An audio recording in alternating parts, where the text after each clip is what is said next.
Y alguien muy activo escribiendo. Pero yo puse a mute a todo el mundo, eso es lo que no entiendo.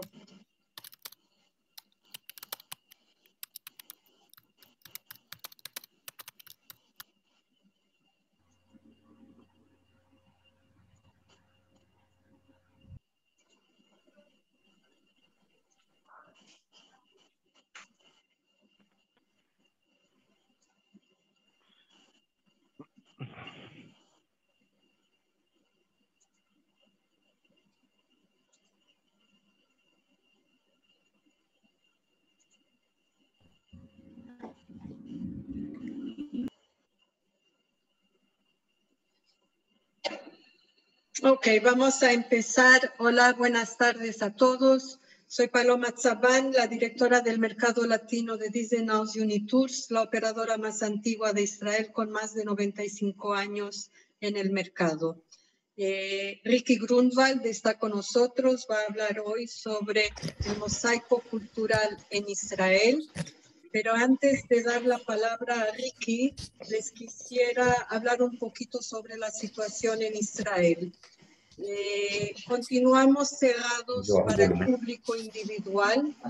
Quiero pedir a todos, por favor, si pueden cerrar vuestros micrófonos, porque si no molesta mucho y no nos van a escuchar. Entonces, como decía yo, para los individuales las fronteras siguen cerradas. En principio tendrían que estar abiertas a partir del 1 de julio. Lo postergaron para el 1 de agosto y finalmente lo han postergado para una fecha sin fecha. Todavía no sabemos cuándo será la entrada de individuales. Por otro lado, Israel sí está dejando ingresar grupos piloto en Israel. Desde el mes de junio, Disney House ya tuvo 5 grupos pilotos, 4 de Estados Unidos, 1 de Alemania y tendremos varios otros durante los próximos meses. En estos grupos pilotos solo dejan ingresar las personas que viven en un país que no es considerado rojo para Israel.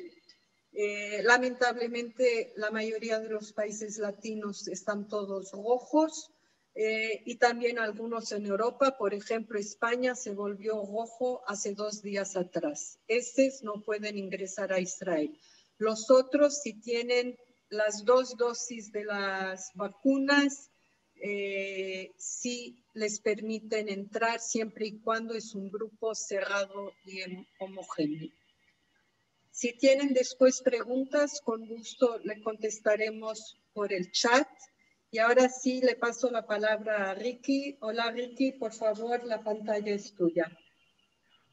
Gracias Paloma, buenas tardes desde la soleada de Israel.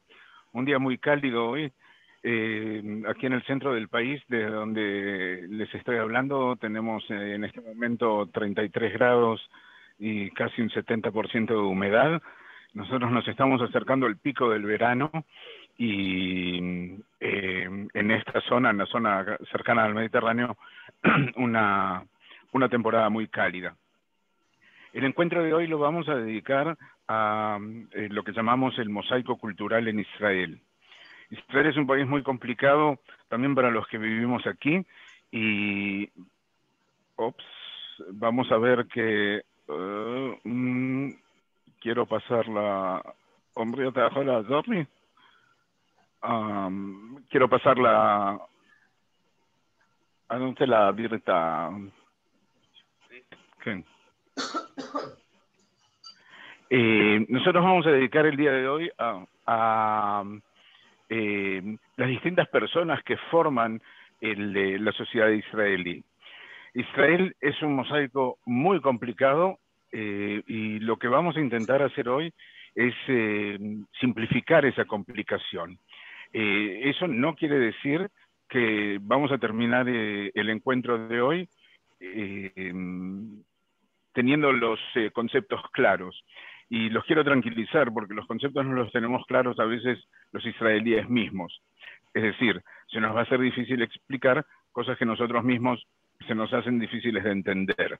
Entonces, nosotros nos vamos a dedicar a un común denominador muy básico. Yo les aseguro que van a quedar muchas preguntas por hacer.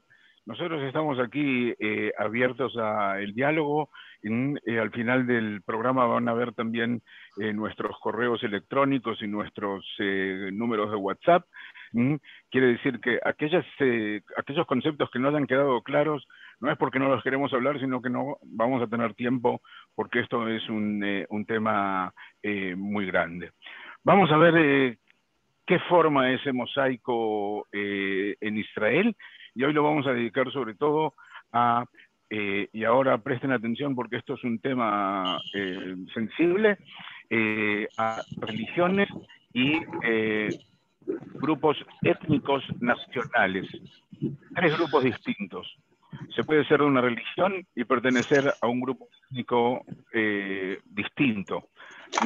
Lo vamos a ver en los cristianos y lo vamos a ver en los árabes y lo vamos a ver en los musulmanes y lo vamos a ver en los judíos sobre todo. Vamos a ver que en Israel tenemos muchas minorías. La minoría más grande es la minoría musulmán. Luego vamos a hablar también de números. Pero vamos a encontrar una minoría cristiana importante. Presten atención que cuando hablamos de la minoría cristiana, no solamente hablamos de los católicos. Dentro de la minoría cristiana, los católicos son una muy pequeña minoría. Nosotros en América del Sur, en Centroamérica, tendemos a creer que el cristianismo se divide en 2 grandes ramas, que uno son los cristianos católicos y otros son los cristianos protestantes. En realidad el abanico es mucho más amplio y aquí en Israel, Tierra Santa, vamos a ver una representación infinita del cristianismo, donde el cristianismo más conocido para nosotros, el católico, es una muy pequeña minoría dentro de una minoría nacional. Vamos a ver quién los representa y cómo están organizados. Vamos a hablar un poco de los drusos, con D. Presten atención en la pantalla del lado izquierdo. Los drusos, una minoría nacional, y presten atención que les digo una minoría nacional porque no es una minoría étnica, sino que es una minoría nacional, similar a los judíos.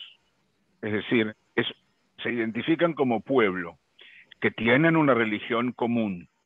A diferencia de los cristianos y los musulmanes, que puede haber un cristiano en Noruega y un cristiano en Argentina, y no tienen un común denominador nacional, tienen un común denominador religioso. Sin embargo, los drusos, que son una minoría importante, así como los judíos, que somos la mayoría, tenemos una identificación nacional y religiosa. Es decir, somos un pueblo que tiene una religión común. Vamos a encontrar circasianos. Seguramente muchos de nosotros aún no conocemos mucho de los circasianos.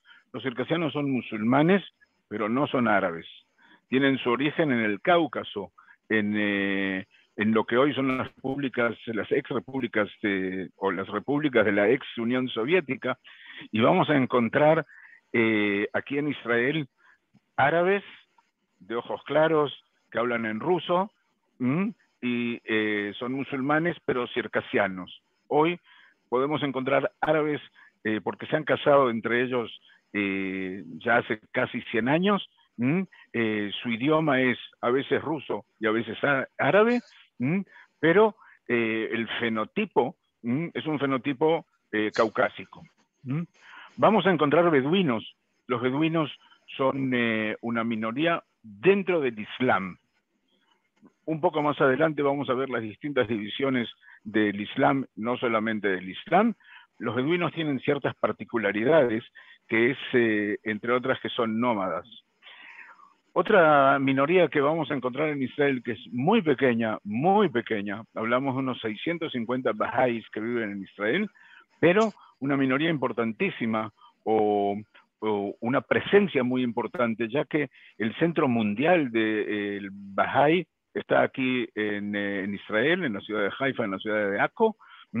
Luego un poco más adelante vamos a ver cómo llegan los Bahá'ís aquí y por qué la tierra de Israel se convierte en su centro mundial. Vamos a hablar un poco de porcentajes, quiénes somos y cómo nos vemos representados, sobre todo en los tres grandes núcleos, vamos a ver que el 76%, es decir, la gran mayoría, somos judíos. Vamos a ver una minoría musulmana importante, el 21 y un poquito más por ciento de la población. Y presten atención porque este tema también es delicado. Todo el tiempo que yo hable de las minorías, estoy hablando del Estado de Israel. Todos son ciudadanos del Estado de Israel. Luego vamos a ver cómo están representados también en el gobierno, en el parlamento, en las instituciones. Hablamos siempre de ciudadanos de Israel que están protegidos por la ley israelí, sus derechos. Vamos a ver un 2% que fluctúa, a veces un poco más, a veces un poco menos, y cuando hablemos en particular de los cristianos vamos a ver por qué. Son cristianos, recuerden, no católicos, sino cristianos, todos los cristianos, y un 1% que no se define, o que entra en una categoría que es muy mínima, o hay ciudadanos que han preferido no identificarse. Nosotros tenemos esa posibilidad frente a las autoridades y tenemos la posibilidad de no definirnos desde el punto de vista religioso. Entonces esas personas que no quieran entrar en ninguna categoría, en la categoría de no estar definidos, es decir, en sus documentos figura que no tiene religión. Eso soluciona un problema técnico, sobre todo a emigrantes que han emigrado de la ex Unión Soviética, que se les hacía difícil identificarse como judíos desde el punto de vista legal. Un problema más interno, un problema complicado que ha sido solucionado en cierto modo no definiendo la religión.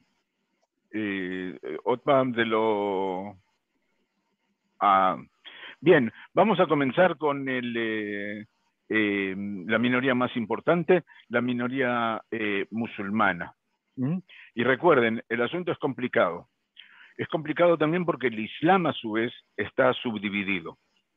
Dijimos que es el 21% de la población, un poco más del 21%, también aquí fluctúa, dentro de los ciudadanos de Israel, es decir, un quinto de la población. El Islam que vamos a encontrar en Israel, el Islam es algo muy grande. Aquí en Israel vamos a encontrar una mayoría sunita. Tres grandes ramas hay en el Islam, hay más.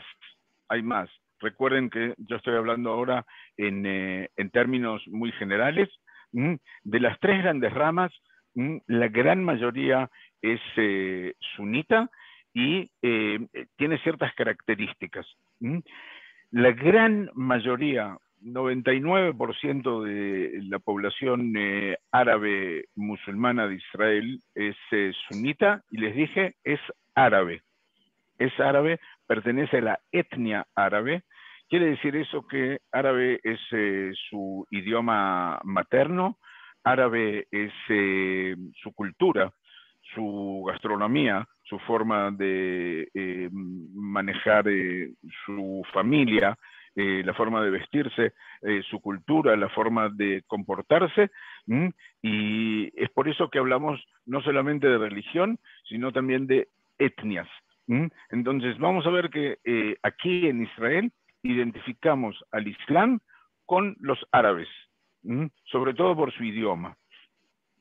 Vamos a continuar, si podemos, de lo ver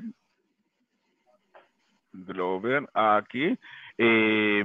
Vamos a continuar con la minoría cristiana, una minoría muy pequeña, pero con un peso en la sociedad importante.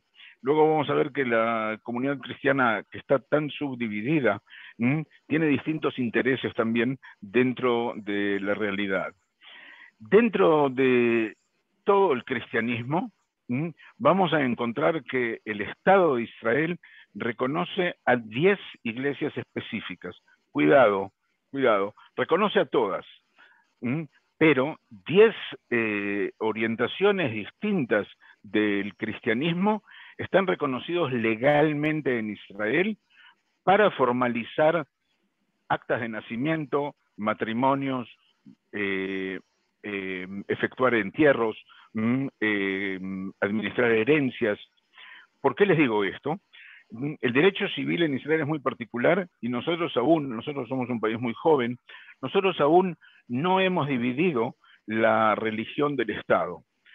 Siendo Israel un Estado judío, pero en el mismo momento garantizando los derechos de las minorías, alguien tiene que encargarse de todas aquellas minorías que no son judías. Frente a la inexistencia de un sistema civil, un matrimonio cristiano que se quiere casar, por ejemplo, o una pareja cristiana que se quiere casar, no tiene la posibilidad de casarse con un rabino judío, tampoco le interesaría. No tiene la posibilidad de ir al registro civil porque el registro civil no existe. Quiere decir que alguien tiene que certificar y legalizar ese matrimonio. Para eso, el Estado de Israel ha reconocido a 10 orientaciones distintas de la Iglesia cristiana que tienen esa potestad. Es decir, una pareja cristiana ortodoxa se puede casar en el patriarcado ortodoxo. Una pareja cristiana católica se va a casar con un cura en una iglesia católica o en la oficina del obispo, si quieren. Lo mismo con la iglesia anglicana, griega. Hay más de 10 orientaciones. ¿Qué pasa con esas orientaciones que no están reconocidas? Habitualmente le piden servicios a otras iglesias. Habitualmente no es muy problemático. Que no estén reconocidas por el Estado de Israel no quiere decir que no tienen sus derechos garantizados. Es simplemente una cuestión formal de reconocer la potestad que tiene esa iglesia de otorgar lo que en otro país serían derechos civiles. Quiere decir que una pareja cristiana que quiere, o un matrimonio cristiano que quiere bautizar a sus hijos, lo va a hacer en la iglesia que le corresponde o con la cual se identifica. Si son griegos ortodoxos, irán a una iglesia griega ortodoxa y eso está reconocido por el Estado. O un matrimonio, el bautismo es menos problemático para reconocer, un matrimonio o la administración de una herencia, por ejemplo.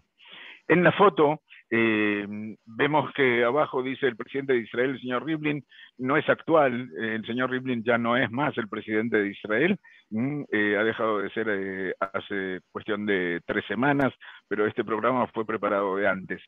Lo importante para mí cuando elegí esta foto es ver el lugar que ocupa la iglesia cristiana y el reconocimiento que tiene en los encuentros con el presidente de Israel. Vamos a ver cómo está dividida en Israel la iglesia cristiana. Y si ustedes prestan atención, donde dice el 20%, la iglesia latina, es lo que nosotros conocemos como la iglesia católica. La iglesia latina, así la identificamos, es solamente el 20% del 2% de la población. Otra vez, los cristianos en general son el 2% de la población del Estado de Israel, y dentro de ese 2%, solamente el 20% es cristiano católico.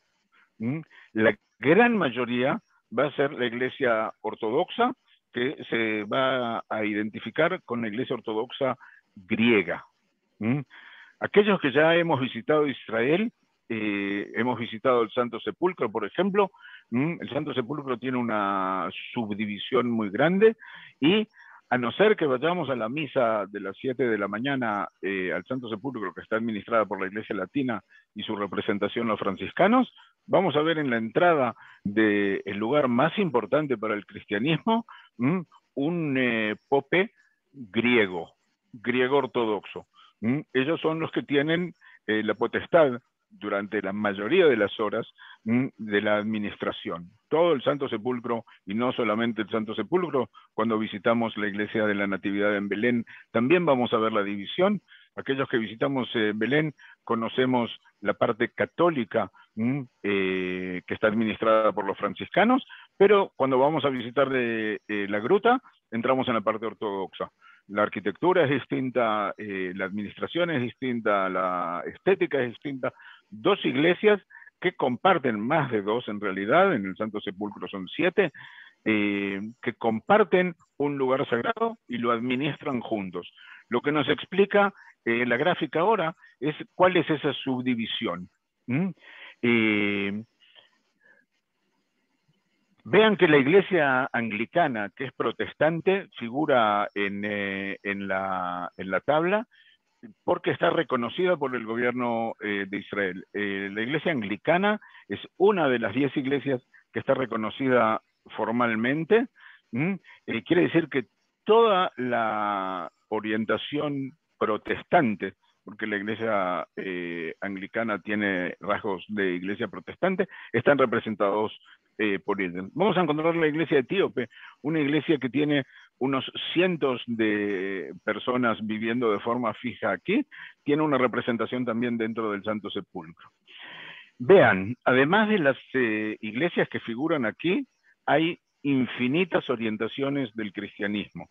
Si vamos a ver del lado izquierdo de la pantalla, vamos a ver que iglesias protestantes y evangelistas no solamente que tienen la libertad de ejercer o de profesar su orientación, sino que están protegidos por la ley. ¿Cómo están protegidos por la ley todas las minorías? Lo vamos a ver un poco más adelante. Básicamente hablamos de las dos grandes minorías que son los musulmanes y los cristianos. Pero les dije antes, Israel es un mosaico muy complicado y hablamos de que hay drusos, circasianos, bahá'ís, beduinos y hay más, pero el tiempo no nos daría para hablar de todos. Vamos a ver que hay drusos. Drusos es una minoría nacional muy particular. Drusos en el mundo vamos a encontrar en esta zona geográfica, es decir, los vamos a encontrar aquí en la tierra de Israel, los vamos a encontrar en Jordania, en Siria y en el Líbano y nada más. Yo sé que ustedes ahora van a decir, no es cierto, porque nosotros en Chile tenemos una comunidad drusa importante, en Colombia hay comunidades drusas, en Brasil, en Argentina también, es verdad, pero son drusos que han emigrado de esas zonas, del Líbano, de Siria, de Israel, de Jordania, a distintos lugares, sobre todo, y los drusos sobre todo han elegido América del Sur. ¿Por qué? Por distintos motivos. Muchos de ellos vuelven, y es muy particular cuando visitamos una aldea drusa encontrar una familia tomando mate. ¿Por qué? Porque han traído parte del bagaje cultural que aprendieron en sus lugares de estancia. Perdón.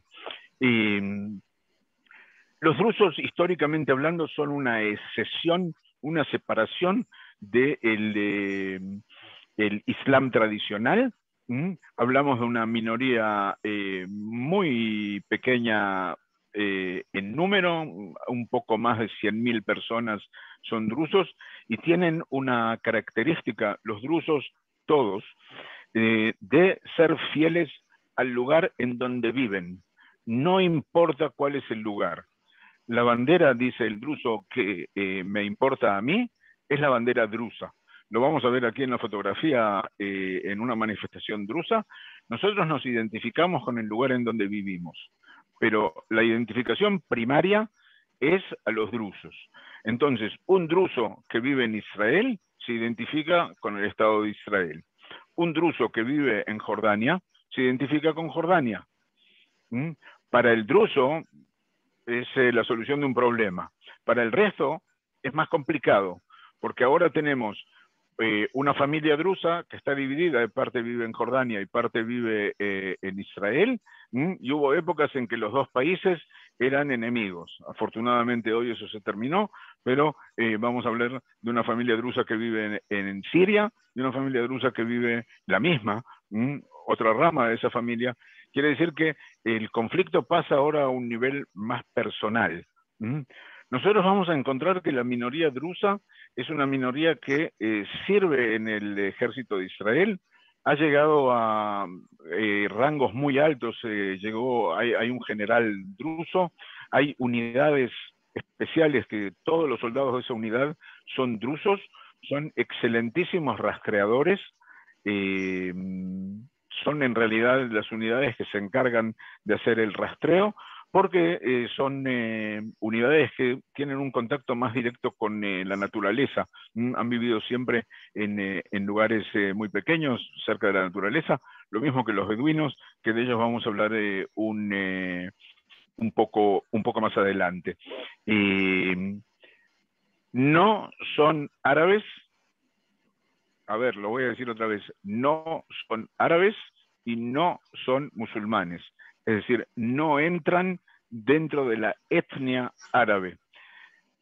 Cuando nos encontramos en nuestros paseos, porque a veces nos hospedamos, no que nos hospedamos, sino que nos quedamos a dormir, sino que hacemos una comida, por ejemplo, en la casa de una familia drusa en el Carmelo. Algo que no debemos de hacer es identificarlos con musulmanes o identificarlos con árabes. No es simpático para ellos, a pesar de que su lengua materna es el árabe. Es el árabe porque se han desarrollado como minoría en países en que la mayoría habla árabe. Pero eso no los identifica de forma automática como árabes. Vamos a encontrar otra minoría que son beduinos, que son una minoría muy pequeña, que son, estos sí, musulmanes. Los beduinos son musulmanes, y nosotros en Israel los identificamos como árabes musulmanes.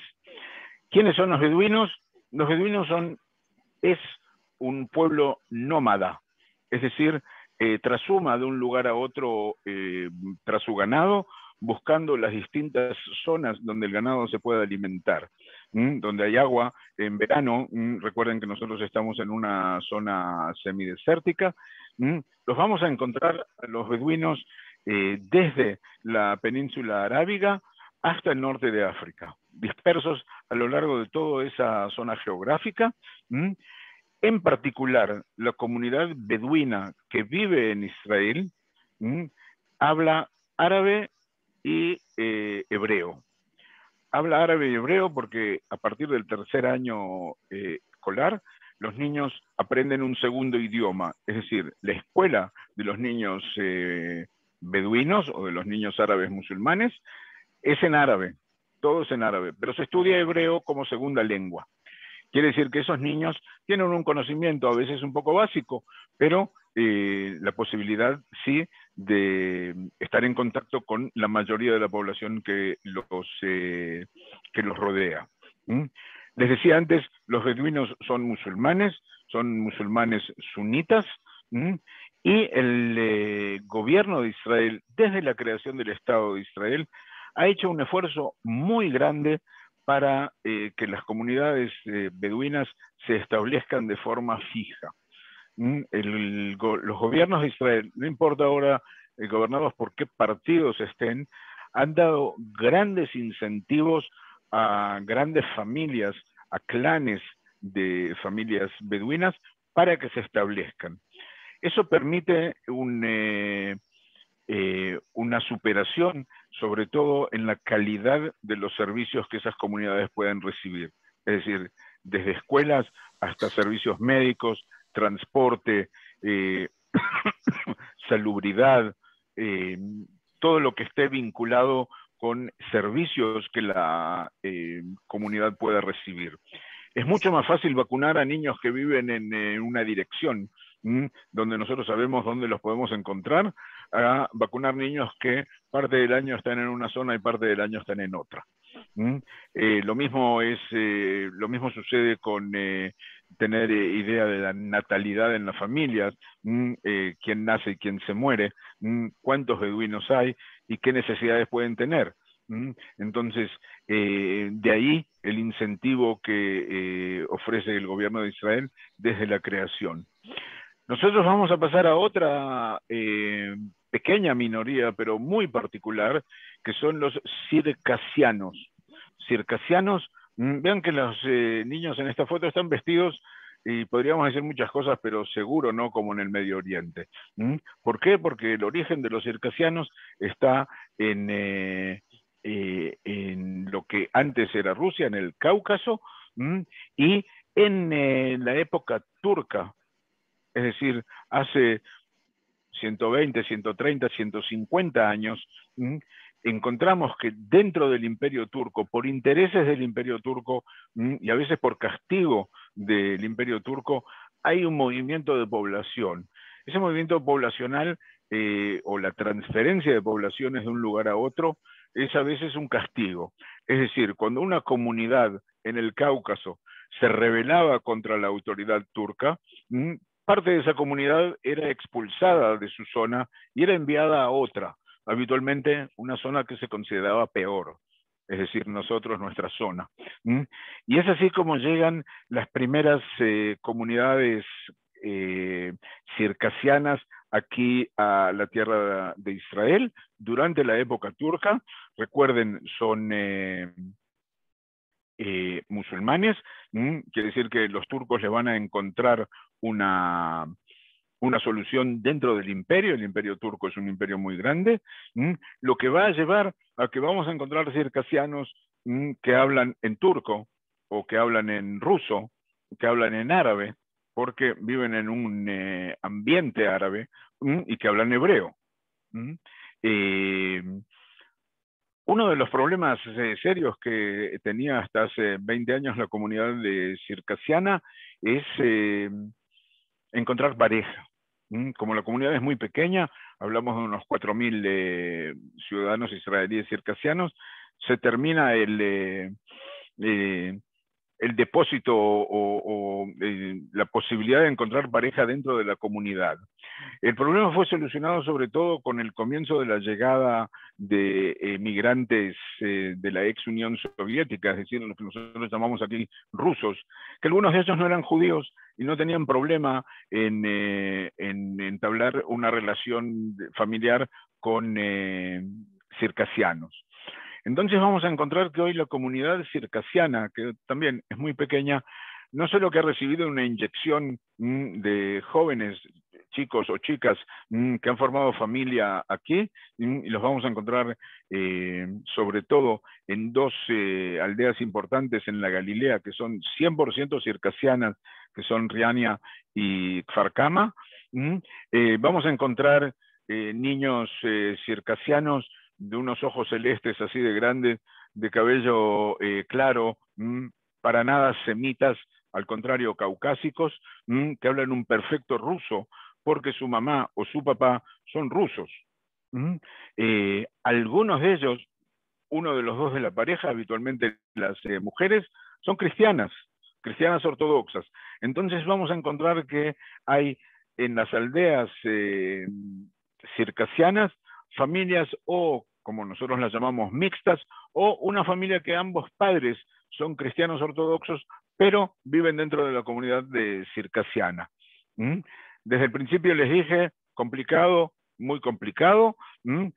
Los circasianos que son musulmanes sunitas. En Israel, la gran mayoría, 99.8% de los musulmanes, les dije, son sunitas, a diferencia de otros países del Medio Oriente, cosa que a veces es parte del conflicto. Y nos acercamos ahora a los Bahá'ís, nos acercamos a Haifa, nos acercamos a Akko. Los Bahá'ís, una minoría muy pequeña. En otro país ni la nombraríamos.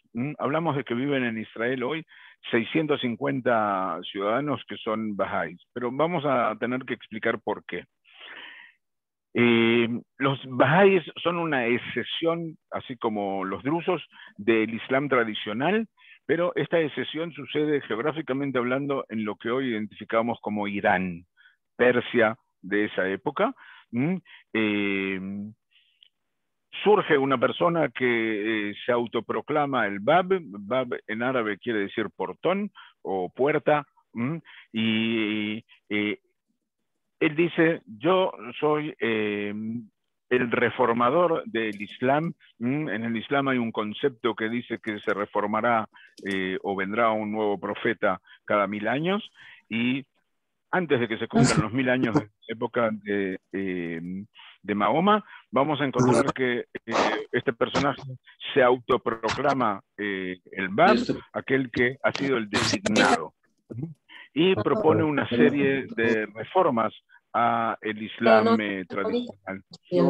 Vamos a ver que el Bab es el fundador de la orientación que luego vamos a conocerla como Bahá'í, de ahí viene el nombre, recuerden, Bab es portón, y aquel que es el fundador va a ser el Baba'Ullah. En particular, el Bab va a ser muy mal visto en Persia, va a poner en cierto modo en peligro al Islam tradicional. Si me preguntan a mí de forma personal, les voy a decir que eligió un mal lugar geográfico y un mal momento histórico, pero son cosas que surgen. Comienza a ser perseguido y termina siendo fusilado en Persia, luego de 4 años de estar desterrado. Deja un heredero que con él también hay conceptos controvertidos dentro de los bahá'ís mismos, y se proclama como aquel que Dios hizo manifiesto o hará manifiesto. Vean que hay una similitud con el cristianismo. Es desterrado a la ciudad de Haifa, que en ese momento en Haifa es nada. Estamos hablando del periodo que rigen aquí los turcos. Y cuando muere allí es enterrado. Es por eso que vamos a encontrar que el centro mundial de los bahá'ís es en Haifa. Nosotros vimos en la fotografía anterior el santuario, al fondo el edificio con la cúpula dorada es la tumba del Bab, y está considerado el lugar más sagrado, más importante para los bahá'ís en el mundo.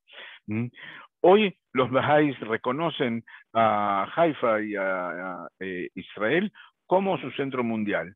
Y como es su centro mundial, vamos a encontrar aquí sus organizaciones más importantes. ¿Por qué si Israel, Haifa y Akko son los lugares más importantes, no vamos a encontrar una comunidad bahá'í importante aquí? Por 2 motivos. Uno, porque las comunidades más grandes de bahá'ís se han desarrollado sobre todo en Asia. Pero ustedes van a decir, no, nosotros en Colombia conocemos una comunidad bahá'í, ¿verdad? Aquel que no conoce, haga Google en su lugar de residencia y va a encontrar una comunidad bahá'í. Prácticamente los vamos a encontrar en el mundo entero. Y que los bahá'ís se hayan esparcido de forma tan rápida y a tantos lugares va con un concepto religioso de los bahá'ís que es la misión. Del punto de vista filosófico, religioso, la creencia bahá'í es un abanico muy grande donde vamos a encontrar desde Moisés y Abraham, importante para los judíos, como Jesús y María, que es importante para los cristianos, vamos a encontrar a Mahoma, que es importante para los musulmanes, y vamos a encontrar a Platón, a los clásicos griegos y sigan ustedes. Es decir, un concepto muy, muy amplio que permite la llegada del mensaje a muchas más personas. Sobre todo, les dije, en Asia, pero no solamente. Para el Bahá'í la estética es muy importante porque ellos suelen meditar como parte de su formación y su expresión religiosa. Es por eso que vamos a encontrar en los lugares bahá'ís aquí en Israel, pero no solamente, edificios estéticamente hablando hermosísimos, muy floridos, muy, muy bien cuidados, pero debemos de vincularlo eso como parte de la fe. No es solamente que queremos un jardín bonito en nuestro lugar sagrado, sino que necesitamos un lugar bonito para poder meditar. Vamos a hacer un pequeño resumen intermedio. La minoría más importante musulmanes, casi 2 millones de ciudadanos, 1.900.000, un poco más del 20, casi el 21% de la población del Estado de Israel. los cristianos en todas sus denominaciones, no importa ahora cuál, cristianos todos, aproximadamente 135.000, y es una comunidad que en los últimos años se ha reducido o tiene una tendencia a reducirse. Vamos a encontrar a diferencia, perdón, de la comunidad musulmana, que crece a veces de forma logarítmica. La población drusa, hablamos de unos 100.000 drusos aproximadamente, beduinos, unos 33.000, y otra vez con las dificultades que tiene el censo, y les dije, los bahá'ís, una comunidad muy pequeña, 650 bahá'ís. En Israel, por ley, está prohibida la misión. Nadie puede hacer misión. Los judíos, los cristianos, los musulmanes, ninguno. Lo que reduce la posibilidad del crecimiento de la comunidad bahá'í aquí. El crecimiento está basado sobre todo en la misión, es decir, ir a la casa de una familia y golpear la puerta y decirles, mira, yo quiero que conozcas de los bahá'ís quiénes somos, qué pensamos. Eso en Israel no se puede hacer, lo que reduce a la comunidad muy grande. Si una persona en Israel tiene interés en conocer más sobre los bahá'ís, ningún problema. Lo que está prohibido es la misión activa. Es decir, una cosa es ir a golpear la puerta del prójimo y otra cosa es que el prójimo venga al santuario bahá'í y se interese por las ideas bahá'í y en algún momento quizás, si le interesa, quiera convertirse. Ahora vimos que hay muchas minorías y la gran pregunta es cómo se integran esas minorías, que algunas son nacionales y otras son religiosas, dentro de la sociedad israelí, que nosotros queremos que sea solo una, diversificada, con distintas ópticas, pero solo una. Uno de los grandes desafíos que tiene Israel, y un desafío que para nada es fácil, pero vamos a ver. Primero que nada, los derechos de las minorías religiosas o nacionales, no importa ahora cuáles son, están garantizados de forma legal en la Declaratoria de la Independencia del Estado de Israel, así como las leyes fundamentales. ¿Qué quiero decir con eso? Israel es un país muy joven aún y nosotros no tenemos constitución. Sorpréndanse, Israel no tiene constitución. Que aún hay una comisión parlamentaria desde la creación del Estado de Israel, que su función es escribir y legalizar la Constitución. Como somos un país un poco complicado aún, y no hemos establecido aún bases firmes que sean comunes a todas las minorías, también dentro del judaísmo, una Constitución aún se hace problemática aquí, pero la carencia de Constitución no implica carencia de leyes. Lo que suplanta hasta ahora la Constitución, que no existe, es, primero que nada, lo que nosotros llamamos el espíritu de la Declaratoria de Independencia. La Declaratoria de Independencia, y acabamos de leer uno de los versículos más importantes, nos deja muy claro cuál es el espíritu que a partir de eso deben de ser legisladas las leyes. Luego le siguen lo que se llaman leyes fundamentales. Existen hoy en Israel 12 leyes fundamentales, se van agregando a medida que se va creando la necesidad. También la Declaratoria de Independencia, así como las leyes fundamentales, protegen los derechos de las minorías nacionales. ¿Qué dice la Declaratoria de Independencia? Israel proveerá el desarrollo del país para beneficio de todos sus habitantes. Estará basado en los principios de libertad, justicia y paz, a la luz de las enseñanzas de los profetas de Israel. Asegurará la completa igualdad de derechos políticos y sociales a todos sus habitantes, sin diferencia de credo, raza o sexo. Garantizará la libertad de culto, conciencia, idioma, educación y cultura. Es decir, una minoría, no importa ahora cuál, tiene el derecho asegurado de poder educar a la próxima generación dentro de la fe o las creencias de esa minoría, mantener su idioma, mantener su espíritu religioso, y eso está asegurado por la ley. Quiere decir que aquí no dice la ley quiénes son esas minorías, no importa cuáles, todas. Eso es lo que dice la Declaratoria de Independencia. La ley, una de las 12 leyes fundamentales, se llama la de Dignidad Humana y Libertad, y dice que los derechos, declara que los derechos humanos básicos serán reconocidos en Israel a partir del valor del hombre. No importa quién es él, la santidad de la vida y el hecho de que el hombre es libre. Quiere decir, si es libre, tiene derecho a profesar su religión, tiene derecho a educar a sus hijos como mejor le parezca, todo el tiempo que no viole la ley nacional.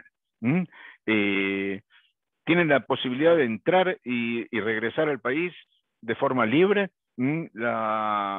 garantizada su privacidad. Es decir, lo que tú haces en tu casa, a quién le oras, en qué idioma hablas, cómo te vistes o qué comes, que es parte de tu cultura, eso lo tienes asegurado. Otra vez, todo el tiempo que no violen las leyes nacionales. Quiere decir que si un judío se reúne en su casa y prepara un golpe de Estado, eso es ilegal. También si entrar en esa casa implicaría la violación de su propiedad, por ejemplo. Es decir, eso tiene que estar enmarcado como en cualquier otro país normal, dentro del respeto de las leyes del país. En la fotografía vemos uno de los 1.900.000 ciudadanos árabes en las elecciones. Pero vamos a ver más ejemplos. ¿Cómo se da en la práctica lo que yo hasta ahora les he venido hablando? Vean, se da en la práctica en la educación.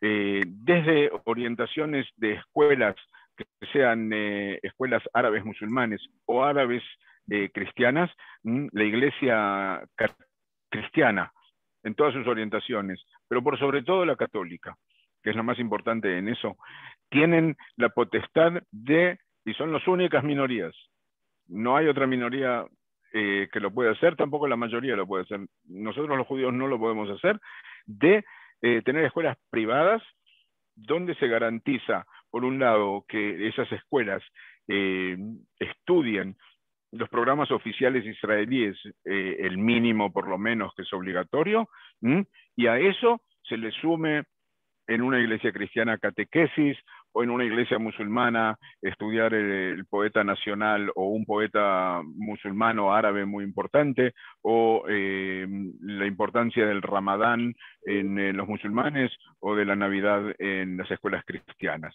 Es decir, a través de la educación, mantener los valores y las tradiciones de cada una de las minorías.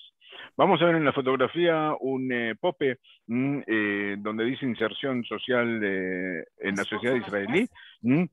Hay una orientación en distintas aldeas, sobre todo en la Galilea, de incentivar la movilización al ejército de las comunidades cristianas.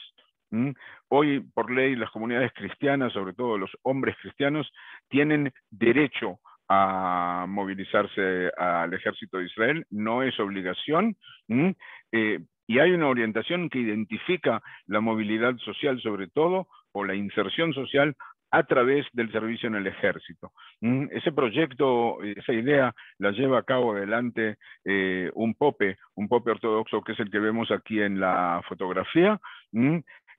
No todas las aldeas o no toda la comunidad cristiana está de acuerdo con eso, pero es una idea que está tomando forma y está tomando volumen en los últimos años. Les hablé de la libertad de culto, a pesar de todos los problemas y los roces que hay aquí. En el último Ramadán, 100.000 personas subieron a la explanada del templo, 100.000 creyentes musulmanes, a rezar sus oraciones. Quiere decir, Israel identifica que dentro del territorio nacional de Israel hay mezquitas que son, o lugares santos, que son muy importantes también para el Islam, y garantizarle la libertad de culto. Vamos a encontrar por lo menos dos mezquitas importantes en el centro de Tel Aviv, una frente a la playa, un lugar hermosísimo. Las dos son muy activas. Vamos a encontrar otra muy importante y grande en la ciudad de Tel Aviv, dentro de Yafo. En la ciudad de Akko, que es una ciudad mixta donde hay una población musulmana importante, tiene una de las mezquitas más grandes y más bonitas, además, de la Galilea. Vamos a ver dos fotografías a la izquierda abajo de dos parlamentarios musulmanes, radicales, digan ustedes lo que quieran, ciudadanos del Estado de Israel, tienen derecho a ser electos al Parlamento. En el Parlamento de Israel hay 120 miembros, de los cuales 11 son musulmanes. Quiere decir, prácticamente el 10% del Parlamento de Israel o está en manos o lo representan ciudadanos que pertenecen a minorías. Quiere decir que la inserción social de las minorías, con todos los problemas que las minorías pueden tener, y no solamente en Israel, está asegurado. Hoy, en el gobierno actual, tenemos un ministro musulmán, no solamente musulmán, sino que es religioso, un hombre muy creyente, muy activo además del punto de vista musulmán, es ministro en el Estado de Israel, que es el Estado judío. Lo que le va a dar un dinamismo muy particular. ¿Cómo se expresa en otras áreas? Vamos a encontrar en Yafo, en Jaffa, un teatro en árabe y en hebreo. Vamos a encontrar en la aldea beduina de Damuría, Hapoel Damuría, un equipo de fútbol que son todos beduinos, y que el equipo sorprendentemente pertenece a la Confederación General de Trabajadores de Israel. Por eso tienen la camiseta roja. Pero lo que los une es el fútbol. Vamos a ver la foto de Lucy. Lucy es una presentadora de televisión muy popular. En el caso de ella, y si les gusta la chismografía, está casada con también con un actor que es judío, es decir, es lo que nosotros llamamos una pareja mixta. Vamos a encontrar a Mira Awad, aquel que le gusta la música y conoce a Noah. Mira Awad y Noah cantan muchas veces juntas. Mira es una árabe cristiana, así como Lucy. Vamos a encontrar a Tamer Nafar, aquel que le gusta el rap, un rapper muy crítico con el Estado de Israel en su música. Tamer es un rapper árabe. ¿Cómo se expresa la presencia física de cada una de las minorías? Vamos a ver aquí a la izquierda uno de los lugares drusos más importantes en la Galilea, quizás el lugar más importante. Vamos a ver el escudo de custodia de Tierra Santa. Todo aquel que visitó Israel en una peregrinación, en un FAM, en un no sé qué, ha visto este escudo centenas de veces. Prácticamente los lugares que nosotros visitamos en nuestras rutas están administrados por el cristianismo católico, que en Tierra Santa está en manos de la Orden Franciscana Menor. Ellos reciben la custodia en manos del Papa hace 800 años y desde ese día están aquí, y ellos son los que protegen, defienden los intereses de la comunidad cristiana católica. Vamos a ver la foto de una mezquita beduina, en este caso una aldea beduina, es decir, aquí ha funcionado la idea de hacer que la comunidad se establezca en un lugar fijo y vean que es en una zona desértica. Es decir, el beduino se le hace muy difícil alejarse de forma total de su cultura, entonces cuando se establecen habitualmente, porque hay aldeas beduinas en Galilea, que es muy verde, habitualmente vamos a encontrar los lugares Rahat, la ciudad más importante beduina, está en el sur, en el desierto. Vemos el entorno del desierto. En esta zona estaban haciendo excavaciones arqueológicas, que es la tienda que vemos aquí abajo. Hablamos antes de la iglesia anglicana, que es una iglesia que está reconocida. Vamos a ver la foto de las máximas autoridades de la iglesia anglicana aquí en Israel. La foto está tomada aquí en Jerusalén, un santuario hermosísimo. Aquellos que se hospedaron en el Hotel Leonardo o en the Olive Tree están muy cerca, pero 1 minuto y medio cruzando. Vamos a ver las banderas drusas junto con las banderas israelíes, en una manifestación que puede ser por cualquier cosa, no necesariamente para proteger los derechos de los beduinos, de los drusos, sino una identificación o pedir por el descuento de los impuestos. No importa. La comunidad de drusa, una comunidad que está profundamente arraigada dentro de la sociedad israelí.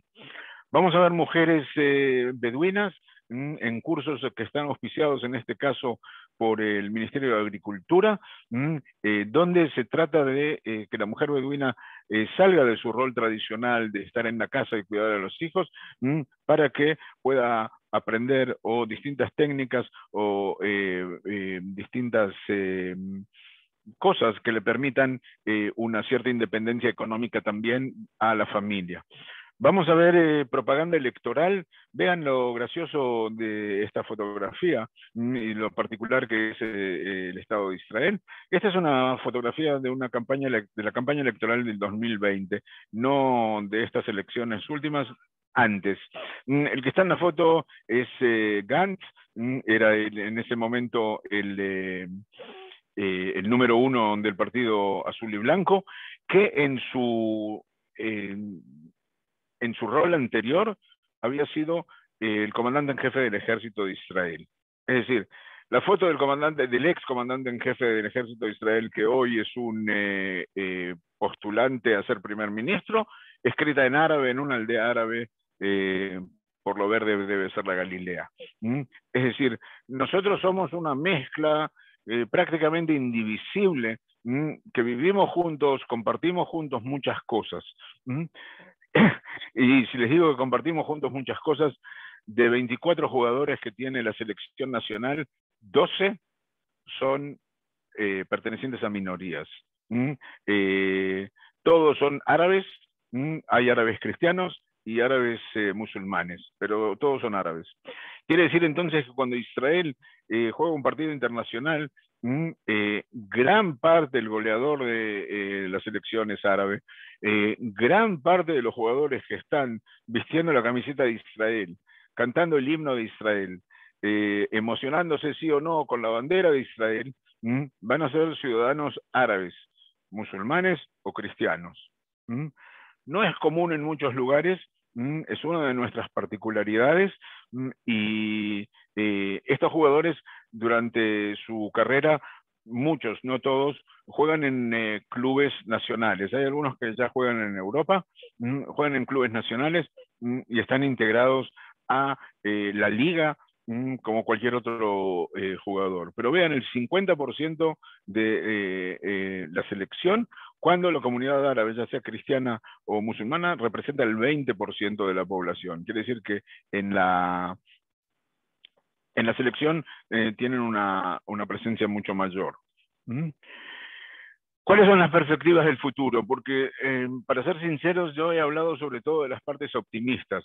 Tenemos problemas, tenemos muchos problemas, pero uno de nuestros objetivos es no solamente solucionarlos, sino que vemos que estamos en camino a solucionar.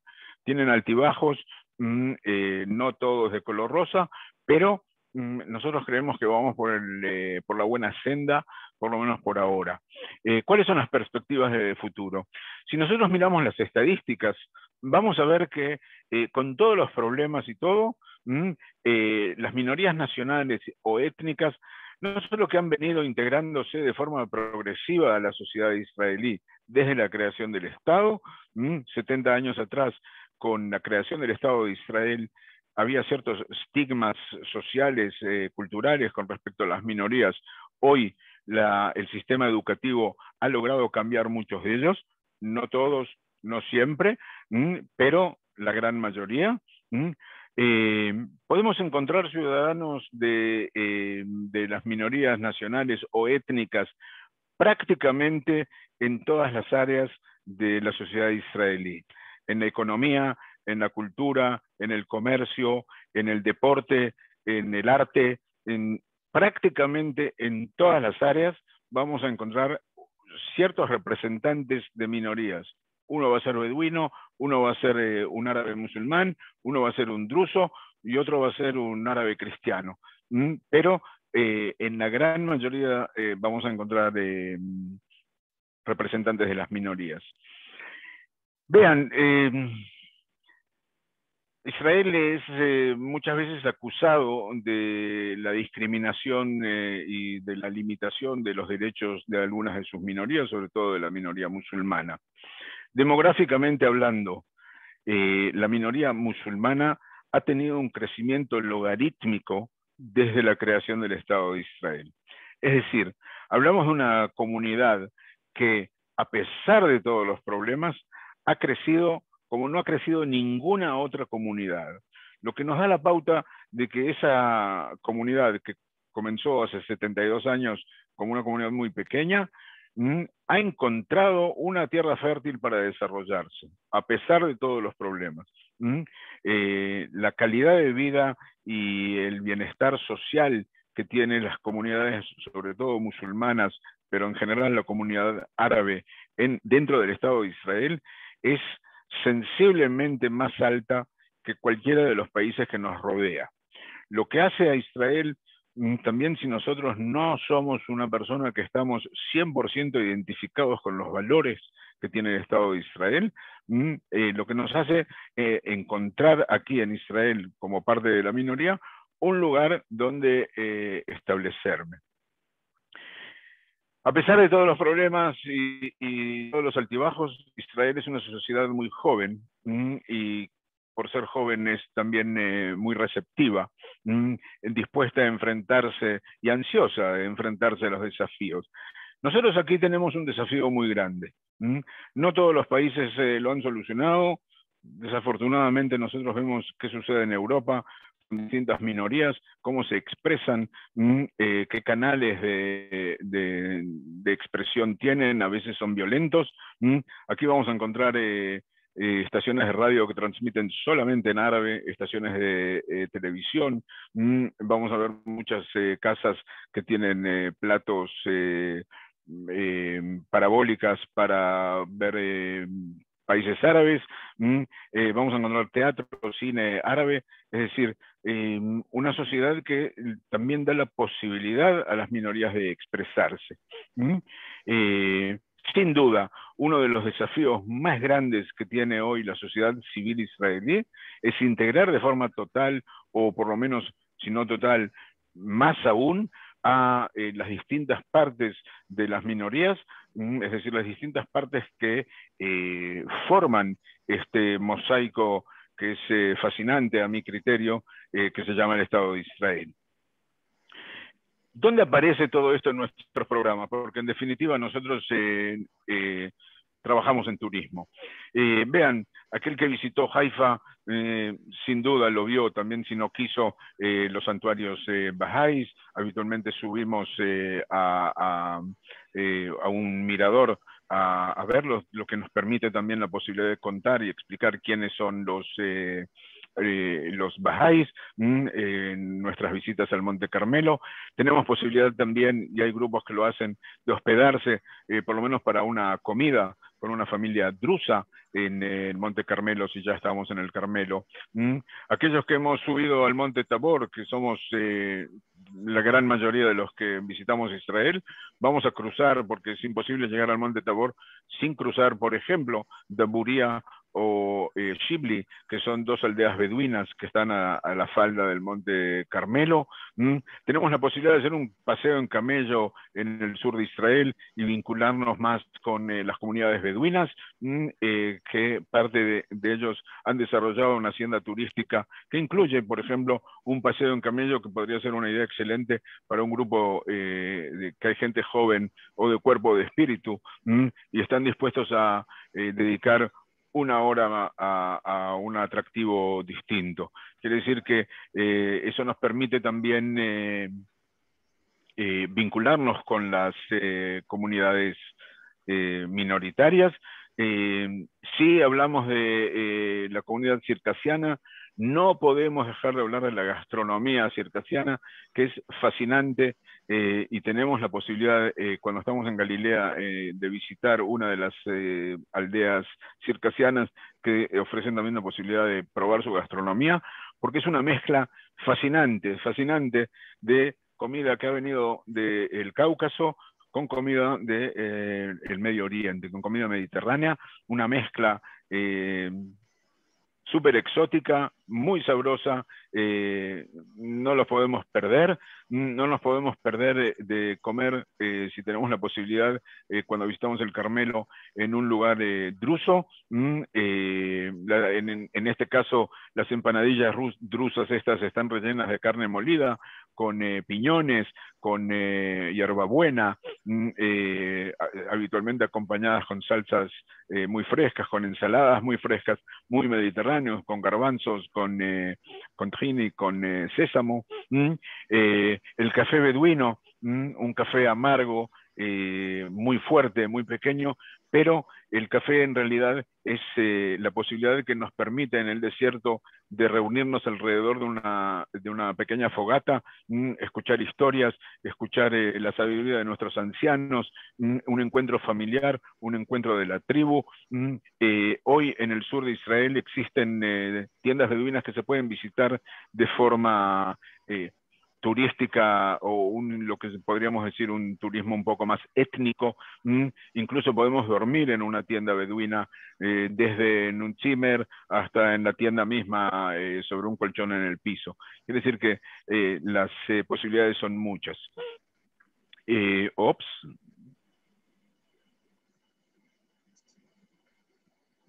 Bien. No será difícil en la mayoría de nuestros programas incluir una o más de las posibilidades que hemos visto. Dice, consulten con nosotros. Seguramente ustedes tengan tantas ideas como nosotros, o tengan un grupo que digan, este grupo le podríamos dedicar un rato, una tarde, una mañana para visitar algo que salga del circuito habitual. Las posibilidades existen. Para eso Paloma nos va a poder asesorar dentro del marco que tiene cada grupo, pero sin duda eso enriquecerá la experiencia del grupo, también si el grupo es una peregrinación. A mí me resta decirles nada más que muchas gracias, desear encontrarme con ustedes, desearles hasta la próxima. Vamos a ver aquí nuestros datos. Pueden hacer una fotografía de la pantalla. Nosotros estamos a vuestra disposición. Paloma nos va a poder asesorar en todo lo que respecta a la parte técnica, presupuestos, posibilidades, hospedaje. Yo los podré asesorar más en la parte de contenidos. Siéntanse libres entonces de ponerse en contacto con nosotros, y bueno, aquí que tengamos una buena tarde, ustedes que tengan un buen día, y que pronto podamos darnos ese abrazo que venimos postergando tanto tiempo. Entonces, shalom desde Israel, y hasta la próxima. Muchas gracias. Muchísimas gracias, Ricky, por la fascinante charla que nos has dado el día de hoy. Para mí fue súper interesante y aprendí muchísimo. Estoy segura que nuestros amigos también pudieron aprender mucho sobre lo que nos contaste. Si alguien tiene alguna pregunta, aprovechen. Si no, será vía mail. Y gracias a todos ustedes, participantes, que estuvieron el día de hoy con nosotros. Gracias a Adriana, gracias a Lina también. Y yo no veo que hay ninguna pregunta. Y si no hay preguntas, entonces nos vamos a despedir. Como dijo Ricky, ansiosos de poder recibirlos. Ya es 1 año y medio que estamos sin turismo, ya llega la hora. Ojalá, ojalá las cosas mejoren y que todos ustedes puedan ingresar al país cuanto antes. Muchas gracias y un beso a todos. Muchas gracias. Chao. Un beso. Chao. Bye bye. Shalom, shalom. Gracias a todos. Buen día. Bye.